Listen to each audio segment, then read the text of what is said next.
It is a real pleasure and an honor to introduce Melanie Kaye Kantrowitz.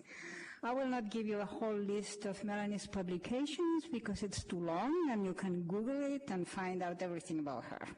But I want to mention some of her current activities. Melanie teaches at Queens College in New York City and soon will be teaching a seminar on Jewish secularism. Also, she has just finished rewriting a novel, has a book of poems, a book of stories, and she's looking for a publisher. I feel a very special connection to Melanie and her work. In the early 80s, I saw an announcement in a feminist journal that Melanie and her co-worker Irena Klepfis had put out. They were looking for articles for an anthology on Jewish women, and they made it real clear that they were interested in all kinds of Jewish women. As a Sephardic Jew born in Argentina from Turkish parents, I have often felt invisible as a Jew. I decided to write a piece. These women look serious to me. And it was an opportunity to reflect on my own experience as a Sephardic. And to my great joy, the piece was included in their groundbreaking anthology, The Tribe of Dinah, published in 1986 and still totally current book. Since then, I have followed Melanie's work very faithfully and have been inspired and challenged because of her unwavering commitment to diversity and justice. Melanie is relentless in her pursuit of justice. She makes me think of a miner, always digging deeper, uncovering layers of denial, ignorance, and oversimplification, and bringing forward visions and images that dramatically change the way we think and experience our daily lives and worldwide events, and it forces us to expand and reinvent ourselves. How does she do it? I often ask myself. I believe it is because she follows religiously, if I may say so, the teaching of the Torah, justice, the justice thou shalt pursue. The Colors of Jews is a book that goes to the root of the question, what is a Jew? It enlarges the conversation about Jewish identity by illustrating the incredible diversity among Jews and refusing the old polarity between nationalism and assimilation. It brings the hope of an expansive identity with a clear understanding of the dynamics of power regarding race and ethnicity. And it recognizes the leading role of women activists in this exciting enterprise.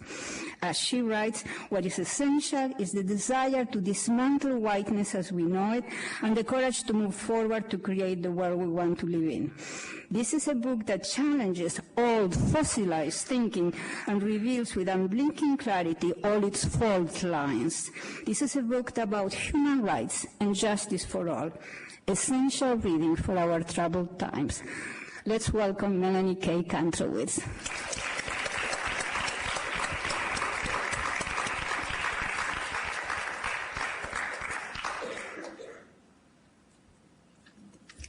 I just want to say first, hi.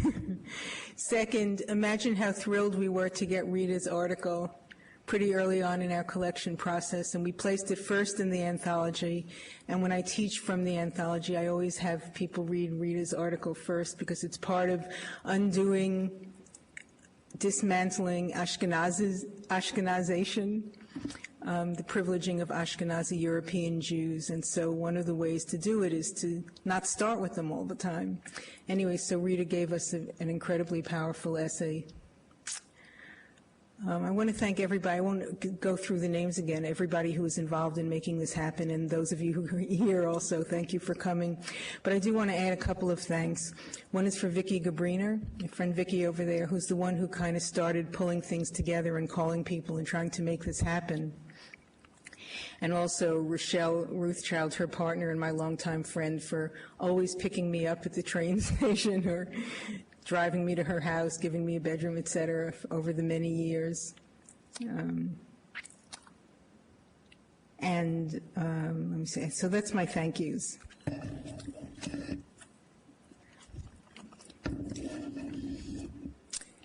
So I'm going to read some from the book, only I have it typed out in big print because my eyes are failing me as I age. So I'll just start out with reading some small pieces, and then we'll see how it goes, and then we'll do some Q&A.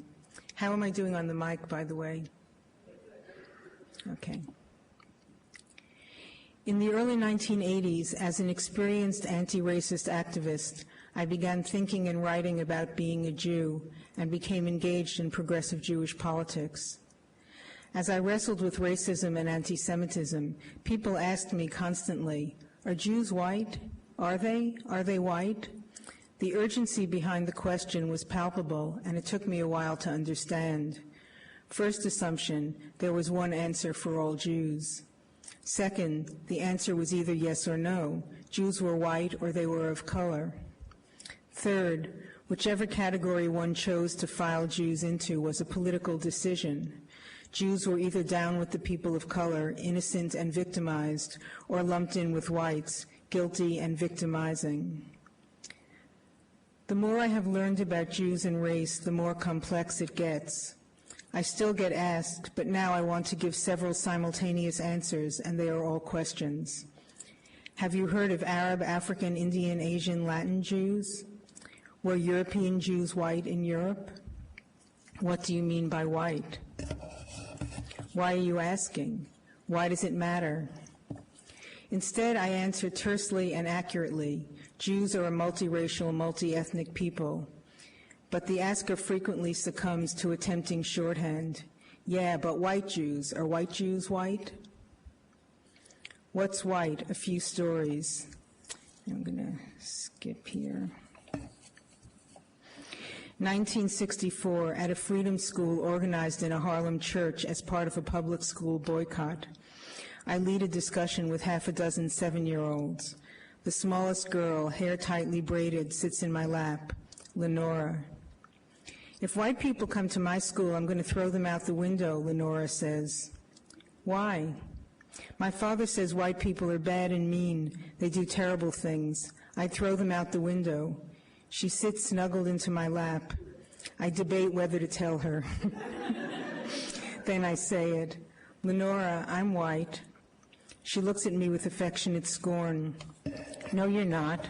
I'm not? No way. She shakes her head emphatically. What am I? Sort of pink? I look at my hand. She has a point. What's white? She scrambles off my lap, takes my pink hand, and drags me around the room looking for something. The other 7-year-olds trail behind. This, Lenora waves a white piece of white paper triumphantly, is white. Understanding dawns.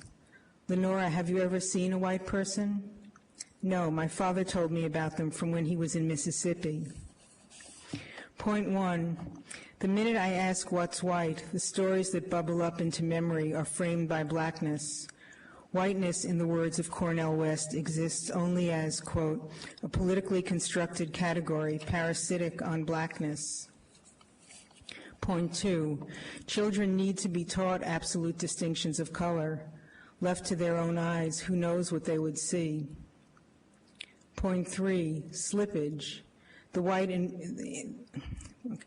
in this story is me and or my family, i.e. Jews, but the people in Mississippi who did horrible things to Lenora's people were most probably not Jews, probably did not see Jews as white.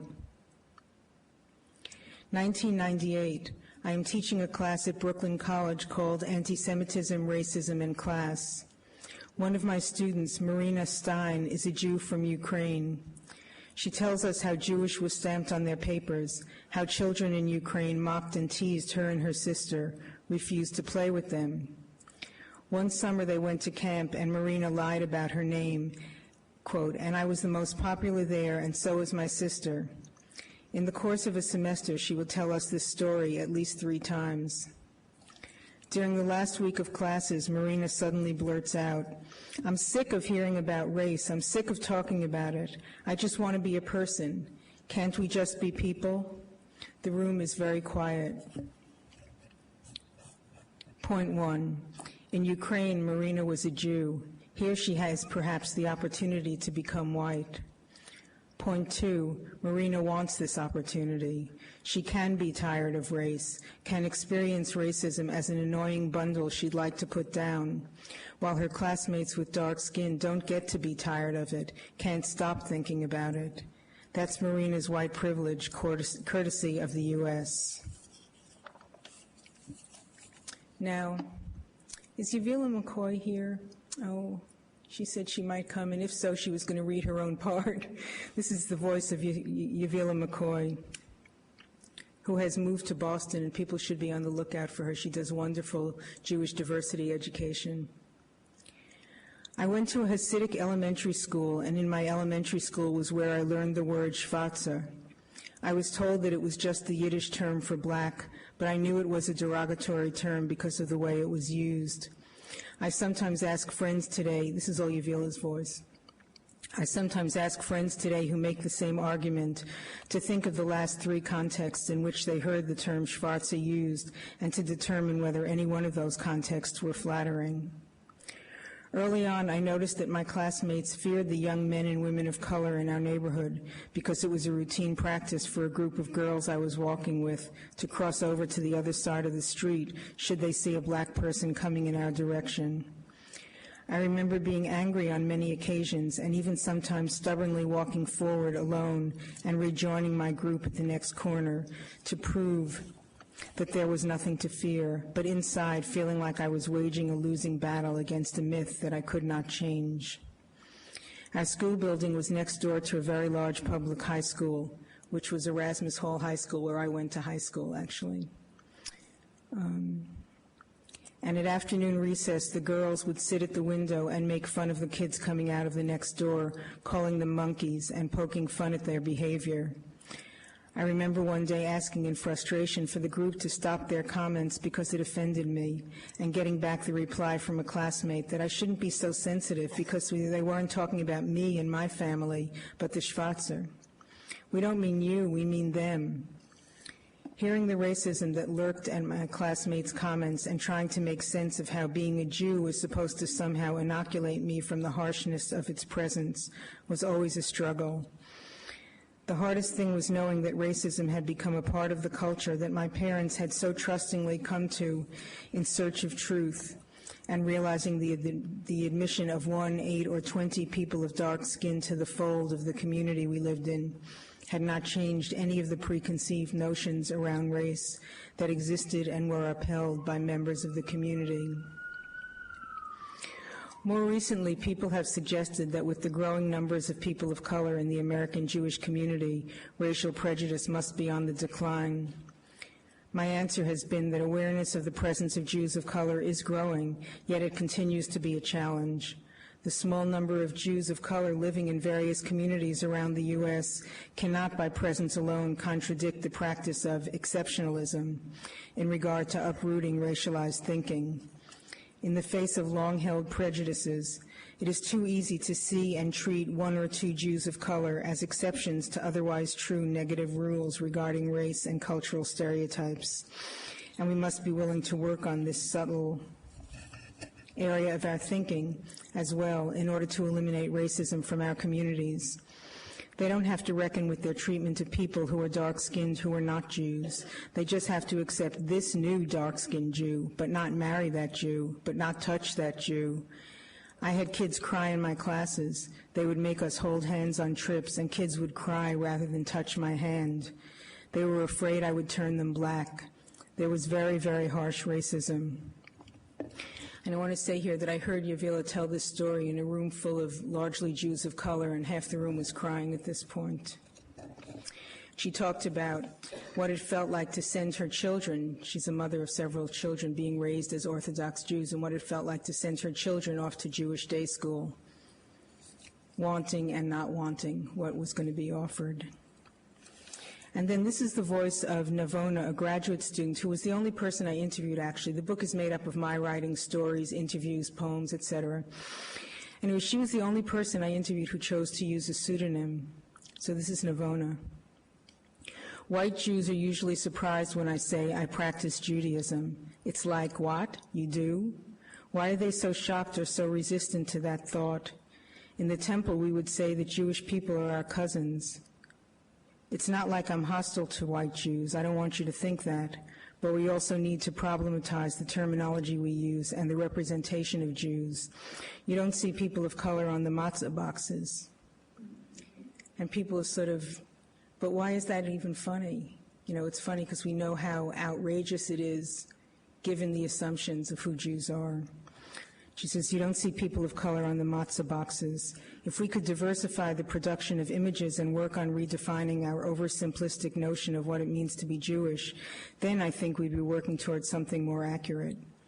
If Jews of color and white Jews were working together to fight racism, this would change the way racism was being fought.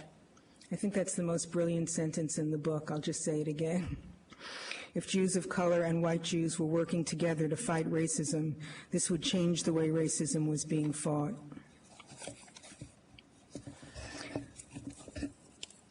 I'm going to skip now to, I want to keep track of time. Of course, what I really want to do is read the entire book to you, but I will control myself. This is from the third chapter, which is called Who is This Stranger? And it explores the wide range of Jewish culture. The way the story of the Jews is told begins with Abraham leaving his native Ur and settling in the Promised Land. Other milestones include the destruction of the Second Temple, and now we leave the Middle East as though no Jews stayed. The expulsion from Spain, usually the only recognition of non-Ashkenazi experience. And now it's Europe all the way. Blood libels, emancipation and enlightenment, pogroms, immigration, the Holocaust, and escaping Europe. Then the crowning glory, the founding of the Jewish state. To turn Eurocentrism inside out, begin with the Arab world, a strategy which has historical accuracy to recommend it. And this is the historian Raymond Shainlin. From the 7th through the 13th centuries, Islamdom was the center of the Western world and Europe the periphery. Correspondingly, the Jews of the Muslim world were the world's leaders in wealth, culture, and intellectual achievement. They were also the bulk, generally estimated at 90% of the world's Jews. The Jews did not blunder into the Muslim world as immigrants or exiles. They were part of the population of Western Asia, North Africa, and Iberia, an intrinsic part of this culture. One of the things that this book did to me, I came to this book thinking I was going to write about Jews and whiteness, which I had been writing about for a while, and I wanted to put it in a book. And information kept coming at me that was like, well, how can you talk about Jews and whiteness if you're only talking about one kind of Jew? And so this information, particularly about the Middle East, is really mind-blowing. And you'll see as we go along. The Jews who are today called Mizrahim or Maghribim are those who lived in the Arab world in Turkey, what was once the Ottoman Empire, as minorities in Muslim rather than Christian culture. Their mother tongue often was Arabic or Judeo-Arabic. Here's Ella Shohat, people know her work, an Iraqi Jew, Iraqi-Israeli. My grandmother, who still lives in Israel and communicates largely in Arabic, had to be taught to speak of us as Jews and them as Arabs. For those of us from the Middle East and North Africa, the operating distinctions had always been Muslim, Jew, and Christian, not Arab versus Jew. For us, the assumption was that Arabness referred to a commonly shared culture and language and religious differences. Then this is from Yaakov Yehoshoah, describing relations in pre-state Palestine. Jews and Muslims had common courtyards, just as if we were a single family. We grew up together. Our mothers revealed everything to the Muslim women, and they in turn opened their hearts to our mothers. The Muslim women even learned how to speak Ladino, which is Judeo-Espanol, and were adept in its saying and proverbs. We didn't live in shelters for the needy like the Ashkenazim, and there were no large estates separating our houses from those of the Muslims.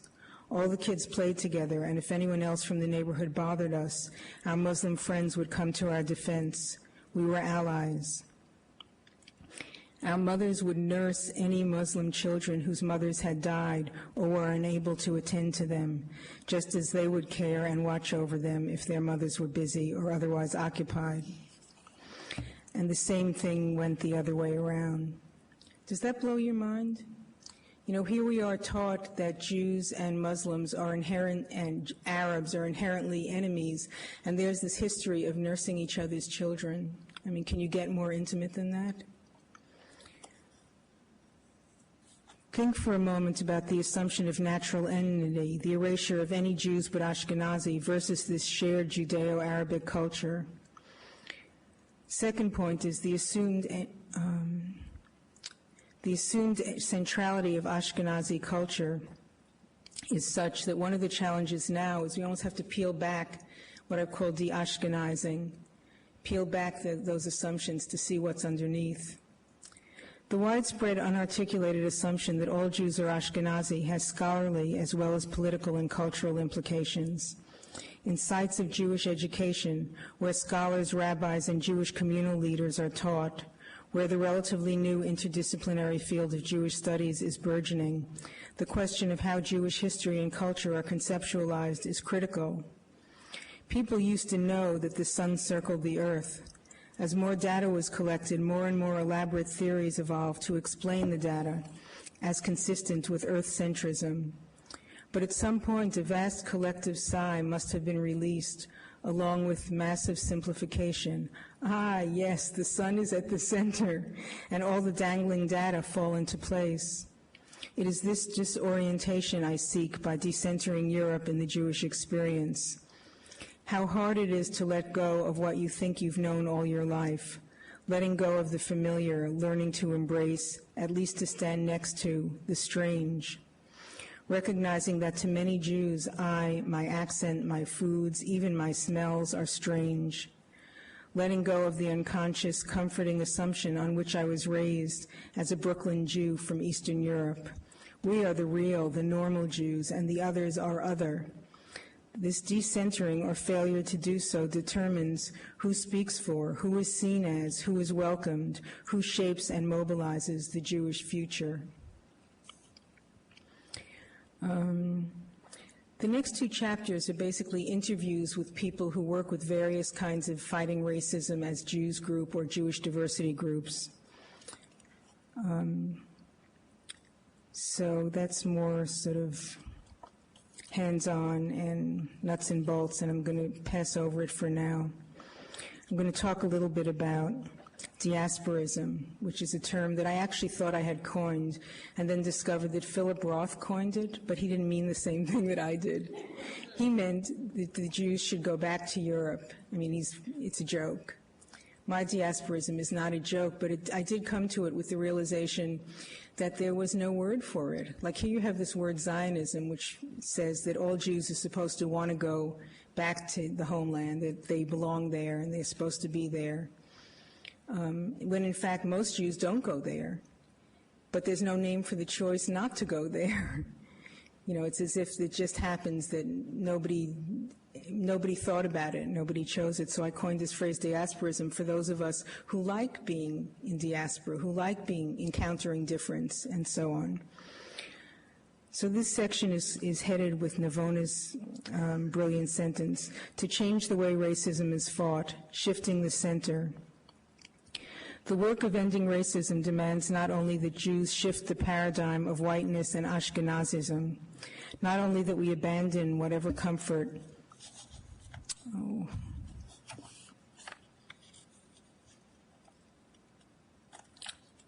Well, when a page is missing, just remember what you said, right?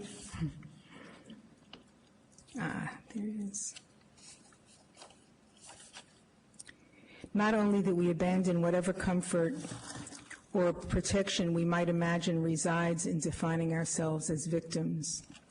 Larger than that, we have to shift the center of Jewish culture and history so that the European sojourn is seen as one sojourn of many, so that whatever value we ascribe to Ashkenazim is exactly the same as what we ascribe to Mizrahim, Sephardim, Beta Israel.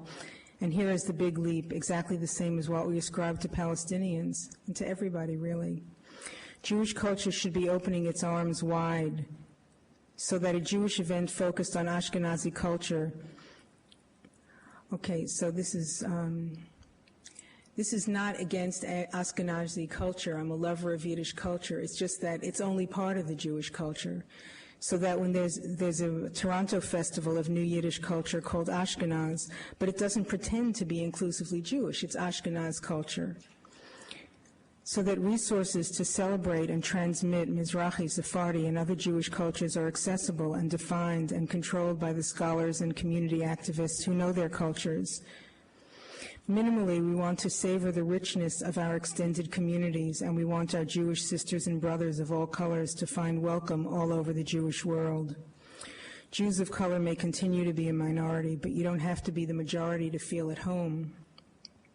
But larger still, we want Jews of all colors to feel at home, but not as Jewish exceptions to the rules of racism. So that's the exceptionalism that Yuvila McCoy talked about. I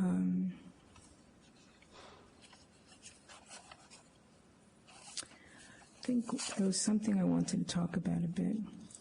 Yeah, I think since I wrote this book, even though it just came out, the processes of a book coming back are slow, and a lot has been happening. I don't want to act like this is a stuck world. There's a lot of work that's been going on around Jewish diversity. But just as we know, if we've thought about racism and thought about a liberal approach to racism, then fighting racism stops short around, I'm okay, you're okay. You can come to our synagogue or to our event, but don't expect us to change it in any way. Don't expect to be in the leadership of it. And that's kind of where it is with a lot of the Jewish diversity work. It's like people have events where there's food and there's culture, which is wonderful. And that's the easy part. But the harder part is changing the way things are done, incorporating new perspectives, making space where there maybe wasn't space before. And I think that's where things are a little bit more stuck, and that there's a ways to go before we talk about liberation, both in the Jewish community and in the larger community as a whole. Okay, so here's a little riff on diasporism. Diasporism begins but does not end with Jewish diversity and boundary crossing. Diasporism demands that we mix it up in ways we don't even know yet. Diasporism places at the center of our memory of strangeness and our desire, not duty, desire to welcome strangers. Diasporism means, given the multicultural nature of the Jewish community, inside the Jewish community we should expect to experience the simultaneity of home and strangeness. If we are at an event that claims to be for the whole Jewish community, at any given moment something must feel unfamiliar to someone. It just shouldn't always be the same people. Creating an inclusive tradition means letting go of some familiarity, welcoming some dissonance. The first time I listened to Iraqi Jewish music, oud and violin, it didn't feel like my music. So, the first time anyone listens to anything, it probably doesn't feel like theirs. Diasporism seeks and embraces difference. As racism is a widening maw, so is its opposite, a heart beating more and more powerfully open. Diaspora is about porosity, porousness, and tangling. I said earlier in this book, love across the lines of race is intolerable to racists. It is also profoundly disturbing to xenophobes. I said the political version of love, the opposite of xenophobia, is solidarity. Diasporists value solidarity not as a necessary evil, not solely because, as we confront the most powerful machines of war and capital the world has ever known, we understand that solidarity is our only power. Diasporists choose solidarity as the highest expression of humanity. It's about, for example, Rachel Corrie from the state of Washington, placing her body, her life against the caterpillar bulldozing one more Palestinian home. And I want to tell a story about a friend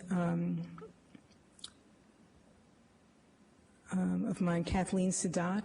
Anyone know her? She's a wonderful anti-racist activist in the state of Oregon. And this is a few years ago when I was working for Jews for Racial and Economic Justice, and there had been one of those blow-ups that used to happen every couple of years where something would happen between African Americans and Jews, or something would be fanned into flames around that, and it would break into the media, and it would be a whole big deal about the Jewish-black conflict and how we used to be best friends, but now we're the worst enemies, etc. So all this was going on, and in the Office of Jews for Racial and Economic Justice, it was a little bit tense. And So I got home one night, and there's a message on my machine from Kathleen Sadat just calling to see how I was. So I call her back, and I get her phone machine. You know, this is life in the 21st century, right? And her machine starts out, she always puts a poem on her machine. So it starts out saying, this is from Tales of the Hasidim. So that's the first point. There in the middle of all this black Jewish thesaurus, there's an African-American leader putting this tale from the Hasidim on her phone as an act of solidarity. And the second thing is what the story itself was. The story is, the tale from the Hasidim is, someone goes to the Rebbe to find out, how do you know when night has ended? And the Rebbe says, you can tell night has ended when you can see that the person standing next to you is your sister or brother. So that's the end of my prepared remarks. And now what I'd like to do, thank you.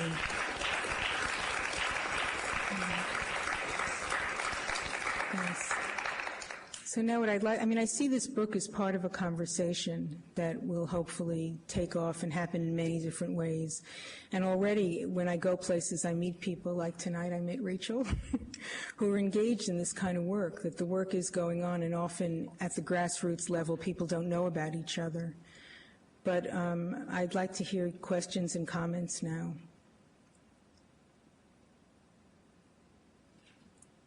And I'll count on you not to leave me up here feeling foolish. Yeah. I'm going to ask more of a specific question from this group of people, because I'm just going to make the assumption that you care about making sure that there are multiracial Jewish spaces. I'm really loud. No, my debut. Okay. So something that, through my own awareness of my whiteness and then my Jewishness, is I got to the point where it was important to me to build multiracial alliances, but then it was important for me as a white person to do work that white people need to do that isn't necessarily the job of people of color to do. And then I was in this multiracial temple community where people are physically putting their bodies in this room together on purpose, and it is multiracial, and we're doing something right to make sure that people feel space there, but that really changes the type of work that I'm doing in this multiracial Jewish setting, because then we were doing work as a group in this temple, both white people and people of color, all Jews. So where are we as a Jewish community?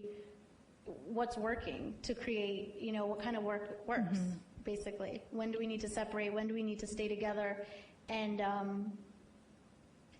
my biggest fear is that I get to be this, I'm in my mid-20s right now, and teenagers are my audience, and those are the people that I'm most in touch with, and the parents of these people, and they're listening to me a little bit, but these kids are, 6, 7, 8, 2, 9, 10, and they're brown children in a largely still white community, and they're going to leave if they don't get the message that their culture is our culture is their culture, and it matters. So what do we need to do to make sure that they stay and that the Jewish community is actually seen as the multiracial community that it is, in fact, that always it has is, been? yes.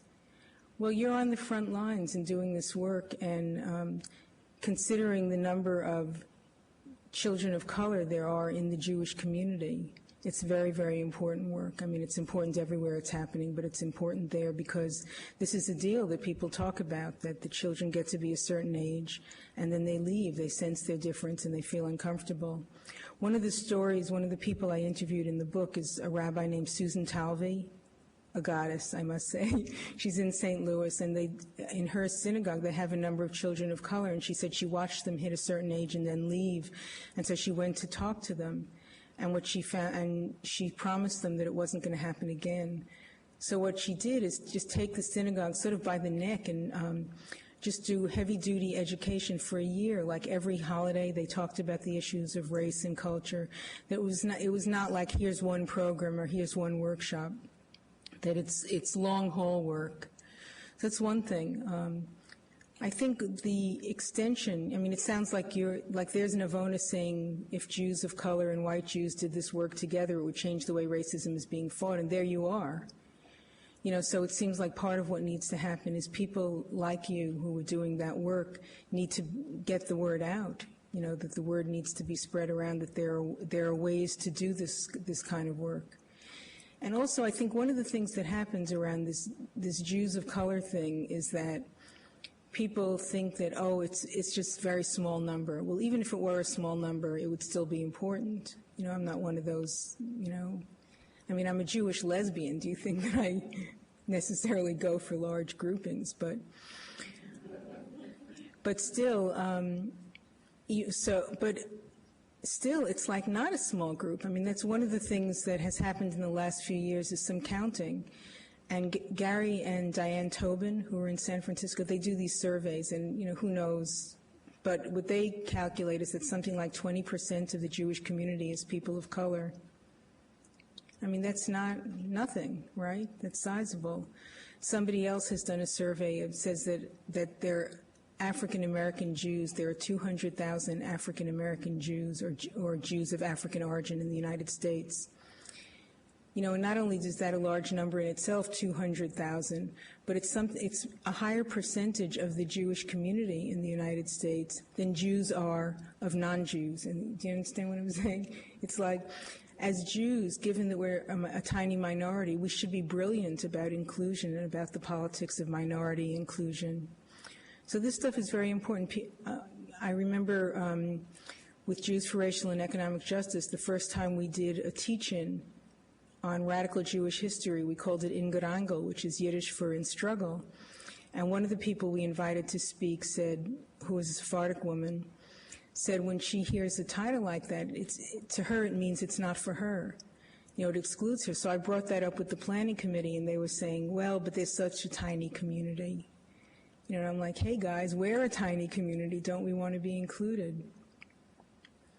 But I'll take it a little bit further. So there's this woman who points out to us, okay, makes her feel like she's not included. I bring it to the board. So, okay, the committee, thinks about this. And then the next thing is, well, then what do we call it? So we go around trying to find out, well, how do you say In Gerangel in Ladino?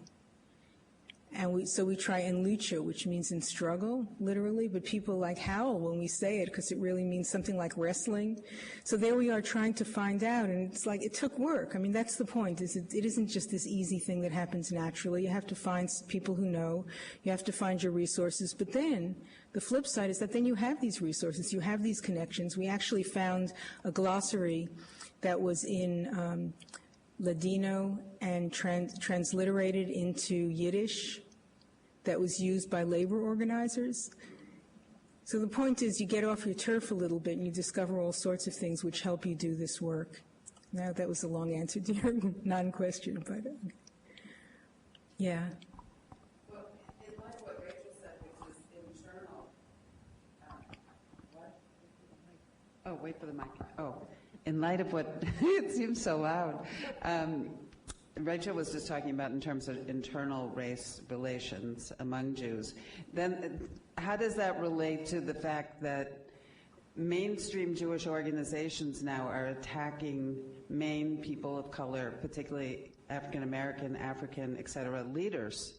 So the attack on Bishop Tutu, Archbishop Tutu, for example, is that an opportunity then to talk differently, or I mean, how does that work in terms of organizing around the diversity among Jews to look at how Jewish or that the Anti-Defamation League filed an amicus brief in the Michigan cases to end all affirmative action in admissions. You know, there's all these things going on that are circulating that to look at Jewish race and solidarity, which I love that in your work. How do people operate then? Well, it's happening both ways. I mean, it isn't as though the entire Jewish community is standing up and saying no to Bishop Tutu. No. What happens is that it's more mainstream, more, people who are more in the forefront, who claim more space in the media. And the media colludes with this. The media loves black Jewish stuff. They love it. They love it. It sells papers, They can trot out all their old clippings. But anyway, on the one hand, there is this very, very right-wing stuff going on in this country, and it's mirrored and enhanced by what's going on in the Jewish community. What's also going on in the Jewish community is a lot of opposition, and that gets heard of less. But everywhere you go, it's happening. I mean, I know it's happening in Boston. I know it's happening all over the country, where there are radical Jews who are doing different kinds of fight-back strategies. I mean, I was at an event on Thursday. It's this annual Marshall T. Meyer Risk Taker Award. I'm looking at Rita because Marshall Meyer was a rabbi who stood with the Mothers of the Disappeared in Argentina for many years. Very, very brave man who helped found Jews for Racial and Economic Justice. And so we do these annual awards in his name. And one of the people who got an award this year was Debbie Almonteser, who is a Muslim educator who was principal of a school, a public school, the Kahil Gibran International Academy, that was due to open this fall. And I won't go into all the details, but she was clearly under attack, clearly being pushed out. I mean, I know the woman, she's like a peacemaker, you know, from the word go. She was pushed out, she was forced to resign, and she got enormous support from the community, including from Jews for Racial and Economic Justice and other Jewish groups. And stepped forward to fight back for her position now because of that support. And so she got an award. And the feeling in that room, there's these hundreds of Jews who were awarding this Muslim woman this award for her courage, which she well deserved. And the sense that this happens because of this thing that has been building really between the Jewish and Muslim communities in New York City since 9/11. Kind of solidarity stuff going on. So those are the stories that need to get out also, that those are the stories which remind us that it's not about, you know, Jews being bad, and it's not about Jews being hopeless, which I know sometimes those of us who come from homes in the Jewish community sometimes listen to our relatives and think this is hopeless, but it's not hopeless. But there's also just there's a lot going on. I think this is actually a time compared to, say, 20 years ago, when there's a lot more Jewish radical activity, proud Jewish radical activity. And because there's a student movement happening again, part of that is a Jewish student movement. I don't know if it's happening here at Simmons, but it is happening in places, and that the word needs to spread. I mean, one thing that Debbie said at this event, she said, it's great to be in a room of Jews with attitude.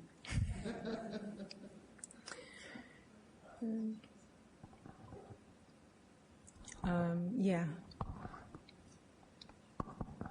I was wondering if you could talk about how issues of class or class stereotypes may have either impacted or inhibited opportunities for multiracial engagement in the Jewish community.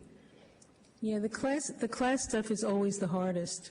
And I think it's because you can imagine a world, I mean, it's hard to get there, but you could imagine a world where sexism or racism didn't exist, but gender would still exist and race would still exist, but it wouldn't be a site of privilege or oppression. You can't really imagine class that way. Class is about oppression, right? So that it makes it the hardest difference to work with because it has substance. It isn't just about education, right? So with the stereotype, I don't know what to say exactly. The stereotype of Jews is that we're all rich. There's an element of truth in this. We are, as a community, if we add up incomes and look at resources and stuff, we're doing better than a lot of people in this country. And people who are doing better tend to forget what it was like when they were doing worse. I mean, that's just a reality. It's also true, I think, although it makes me nervous to say it, that the Democratic Party would be nowhere money-wise without Jewish money. I think that's true, and people tiptoe around it because it makes us nervous, but that is a reality. And the way that money operates around elections, I think, is really an important thing to think about, and not exclusively with Jews, but the way that you have to have so much money to participate in that process. People mixing in an environment where they don't know each other, class difference is difficult, but it's, you know, on the other hand, I said it's so different from the others, but on the other hand, it's just one way of being different, and people need to talk about it. Hi, I had a very short anecdote. I hope that's okay. Sure. I had organized a conference at Swarthmore College about non-Ashkenazi Jewish experiences, and it was a whole week-long conference about this. And we got so many grants from Hillel, and of course all the people organizing it were other Latino Jews, naturally.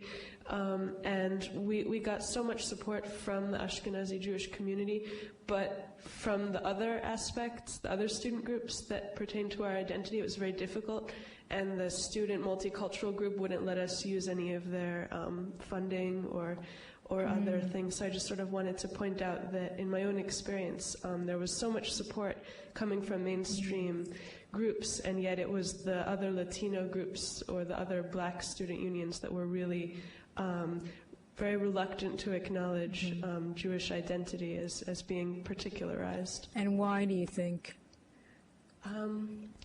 Well, I mean, that's something that I'm still trying to figure out, why the perception of Jews was so incompatible with their own perception of this, whatever particular racial group. Yeah. So. And I think one piece of it may be that Jews are perceived in the culture at large, this gets back to the money thing, but it's also as super whites.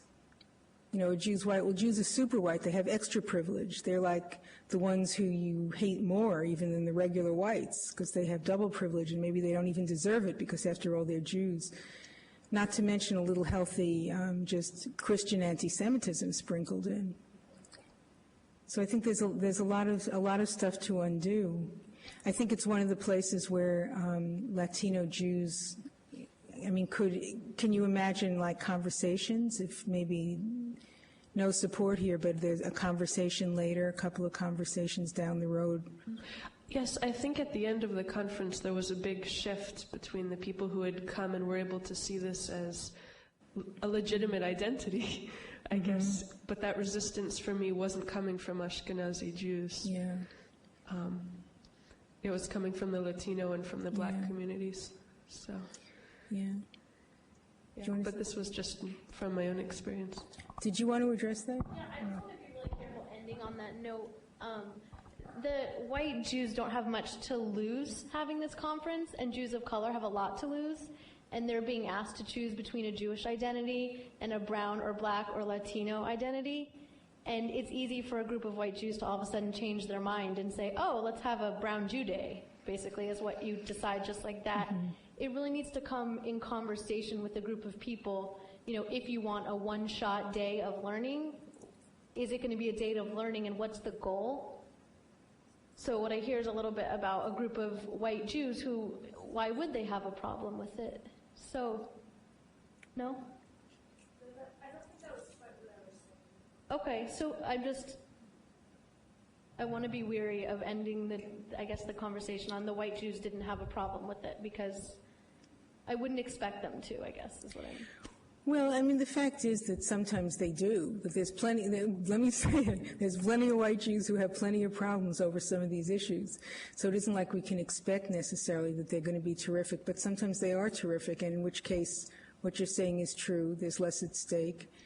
And also, they've put themselves in that place, whereas they're being seen maybe as taking, you know, challenging resources. There's so little available, say, for students of color on campus, and then the idea that Jews who were seen as having so much are going to horn in and take some of it, you know, that's sort of tricky. So I think that these kinds of discussions need to happen in places where people can be really honest about what they're thinking, and just sort of work through to some kind of understanding, so that the people who ended up talking to each other at the end of your thing, that's the place where you start the next time.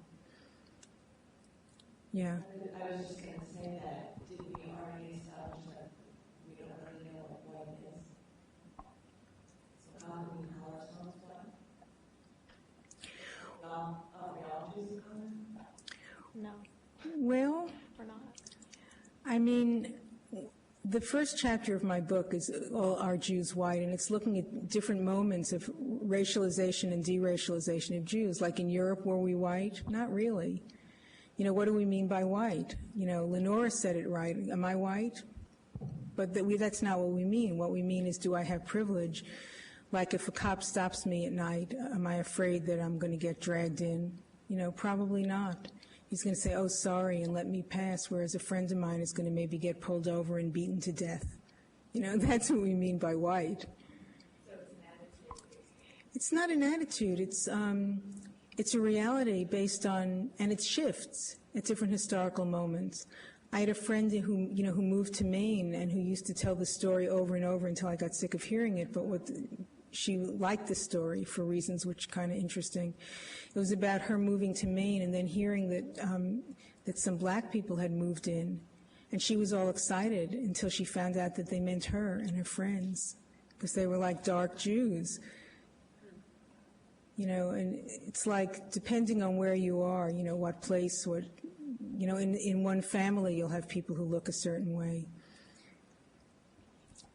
So I think, we leave it open, but I think it's that we don't want to get into, we're all people of color, because that belies the experience that we're coming out of. It belies the risk, the danger, the experience, the history, and so on. Yeah. I had a question basically about in creating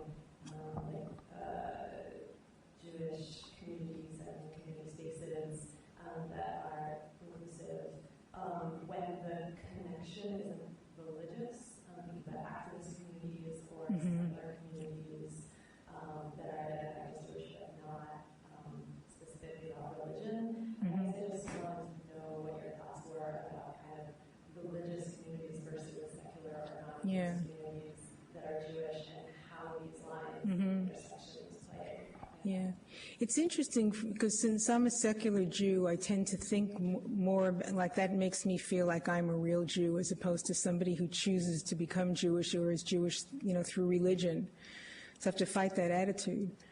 But let me think for a minute.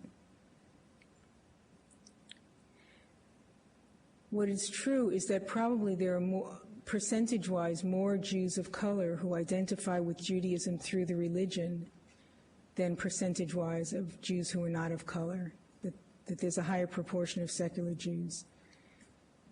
And you can, if you think about it, you can think about the ways that people come to being Jewish. On the other hand, there are certainly plenty of secular Jews or Jews who would be something other than an absence, who are something more than anti-religious. If there was something there for them to be some other kind of Jew in.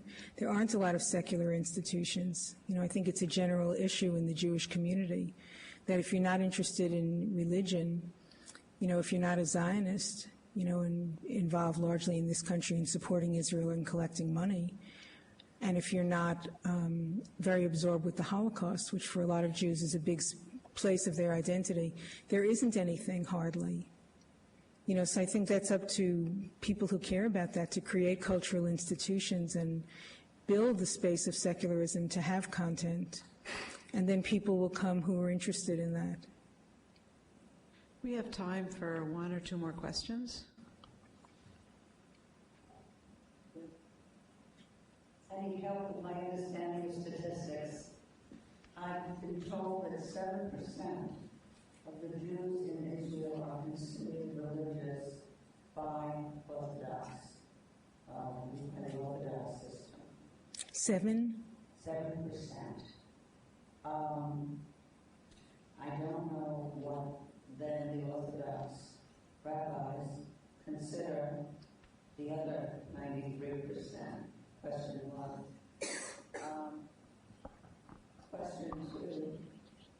Because of what is going on in Africa, I'm assuming that the number of Jews of African descent must be going down just because so many Africans are being killed. I wonder if you could bring us up to date on the current status of religious Jews, secular Jews, African Jews. What do you know that you know at the moment? Well, the first part, the statistic of Orthodox Jews in Israel, I don't know. What I do know is that while the African Jewish population may be going down in some places, I don't know, it's building in others. There is something like in Nigeria, there's 20-something synagogues, some of which have been created newly, and that one of the people I spoke to is a rabbi named Capers Funye in Chicago, and he goes back and forth helping synagogues create themselves, whether these are people who have been Jewish and haven't had the resources to really develop, create the institutions, or people who are now choosing to be Jewish. But it's a whole thing going on in Africa around Judaism, and there's stuff going on all over the world that the Tobins actually have a lot of this in their book, Gary and Diane Tobin, In Every Tongue. Very useful book for statistics. But that you can't really assume what's going on any given continent, because there's a lot of different stuff. Like Jews are still in diaspora, and Jews are still choosing Jewishness or discovering their Jewishness or reclaiming their Jewishness. I mean, it is going on all over the world. I'm admiring your book, Melanie, and I've been reading it for a while, and all the time trying to think how it relates to my experience as a Jewish person in Israel. It's very difficult because race issues in Israel are so much not spoken about in Israel, and definitely not in the Jewish community here. Mm-hmm. But there is race issues. There are race issues in the Jewish community in Israel, and also this racism within the state existence that says, if you're a non-Jew, you are second, third, fourth class citizen or whatever. And, it's sometimes I feel it when you said about being arrested in the street, in a car, driving a car because you're black or white. I remember the first time I noticed, because we are so segregated in Israel between Jews and Palestinian, or between even Ashkenazi and Mizrahi. I remember driving with a Palestinian friend in Haifa, and then suddenly she said, "Oh, let's go this way," and I didn't know what she was talking about, and there was a police car, which, I don't like the police either, but I would never be so totally afraid from seeing a police car. And it happens all the time in the airport. You're not really screened because you're screened. You're screened because you're not Jewish. And you've been asked such awful racist questions if you're not Jewish or you don't look Jewish. Yeah. So, cite me a portion of the Torah. What was your bar mitzvah thing? Things like, it really is terrifying, which I think ought to be spoken here, ought to be discussed, ought to be incorporated. I don't know how, and if it relates to the experience here, because maybe there's something people there could learn from the experience here, but it has to be integrated in some ways, and it's a fascinating. Well, I think I've always thought, since I was working on this book and putting it out, I thought somebody's going to say to me, how come you don't say anything about Israel? And it's true, I hardly say anything about Israel in the book. It's different. I think that I wouldn't have taken it on pretending it was the same as here. But I think that the way that race gets talked about here is, it's like, oh, isn't Israel wonderful? It took in the Ethiopians. Never mind how it treated them once they got there. That's the kind of thing that gets said about Israel here. Or it's, wonderful, everybody, we're all Jewish together. I think, to be fair, nationalism is problematic. Nationalism is always problematic. And that, it's like if it's national liberation, we say, okay, then how do you open it up afterwards to make sure that you don't keep privileging? And, so there you have in Israel this situation where racism is very deep, and probably a lot of it's in the early stages of being talked about. Is that true? I mean, I know that in the 70s there was a group called Black Panthers, There's so right? much racism, you know. Sometimes when I'm on a demonstration, the only thing I can't tell is a Jew and a racist. How could it be? There are plenty of such people, you know, surrounding us. By the way, thank you for diasporism. I love it. It really is a great, great contribution to Jewish life. I'll just say, Chana is visiting here for a few months at Brandeis, so welcome to diaspora. I hope you should try to talk to her. She's one of the founders of the Israeli Women's Peace Movement and is a really excellent person, an excellent human being. We have one more question. Melanie, first of all, thank you. This was wonderful. But my question is, I so much feel immersed in this incredible backlash in which we live in the United States at this point. And within the Jewish community, the majority of the spokespeople, even though they may not represent the majority of Jews, are often conservative, neocon, so that's how we're portrayed. So I guess my question is, has there been any response to your book? And how do we get the message out? Yeah. The book, Amazon, Amazon.com runs these reviews. By the way, anybody who likes my book, please write a review to Amazon.com. There's one review there which is very good, except when you get to the last section, and then they say she should have stopped. There's all this good scholarship, but then there she goes, and she's trying to trick us into blah blah blah. So that's about it. I mean, if that's as far as the attacks go, I'm pretty lucky, right? So I don't know yet what's going to happen. What I do know is that a few months ago there was a report issued by Alvin Rosenfeld. Do people remember this? From the American Jewish Committee, or for the American Jewish Committee, where he was arguing that radical Jews, because we criticize Israel, were responsible for a rise in anti-Semitism, and I was one of those named. And I was very proud to be in company with the other people who were named. But that's the kind of attack. It's larger than the book. It's just generally, if you get seen as one of the people who's not towing the party line around Israel, then you will get attacked. I mean, people have lost their jobs. They've lost speaking engagements. That's the sort of attack. I mean, the book, we'll see.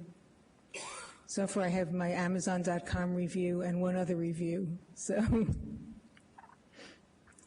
want to thank everyone for coming tonight. And we are selling the books in the back. The Center for New Words is here. And let's have another round of applause for... Thank you.